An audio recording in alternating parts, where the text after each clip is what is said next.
Good morning, friends, and welcome back to the page. I just wanted to do a post about the gift of early, and I will spare you, it won't be about getting up early today, though I loved talking about that. This is the gift of arriving early. Recently, all of my family was in town to have a memorial for my grandma, and it also happened to be my mom's birthday also, so we got to go to Ravinia, got to go listen to some house music. There was like 20 or 30 of us dancing to Derek Carter, and it was amazing. But before I go too off of topic, I just want to stay on this early thing. Most of my family, when it comes to arriving to dinner functions or holidays or parties, sometimes we're punctual, other times we're 5, 10, 20, 30, even an hour or two late, depending on the seriousness of the event and sometimes who's hosting it.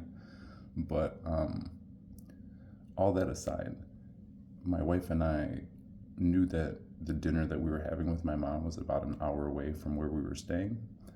And even though you have that, I don't want to drive an hour, I don't want to drive an hour back, my mom's in town from California, wanted to make the day and the time special.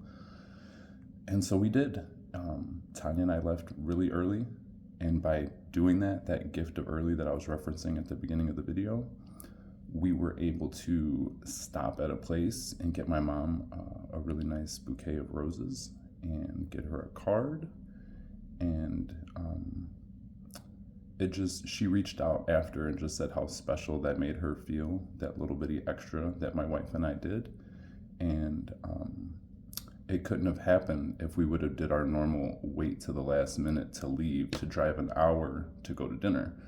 We would have been late, we would have been stressed, we would have been anxious. But we weren't any of those things. We were calm, cool, and collected. I think all of us are when we have more time to get activities done, regardless of what those activities are, as long as we're intentional and using the time that we've allotted.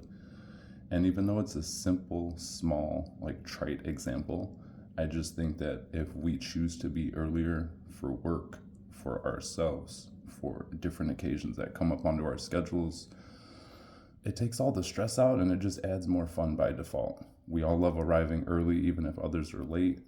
And when you're not the late person, it's just a satisfying feeling to honor others' time, schedules, and commitments. That's pretty much it. I'm going to be more consistent with this. Again, just been dealing with some crazy stuff, but nothing that anyone else doesn't deal with. So I'm just going to persevere and fight through it. And I'm looking forward to delivering more content and just giving you guys little nuggets that may help you, as I've listened to other videos and they definitely have helped me. So it's not about learning it. It's about learning it and then doing it. If I learn how to cook a magnificent dinner, but I never make the dinner, then it's just like wasted knowledge. So I want to kind of encourage people, when they get knowledge to do something, just be committed to it. Don't worry about what anyone else is talking about. Just put one foot in front of the other. Go from there. Be well.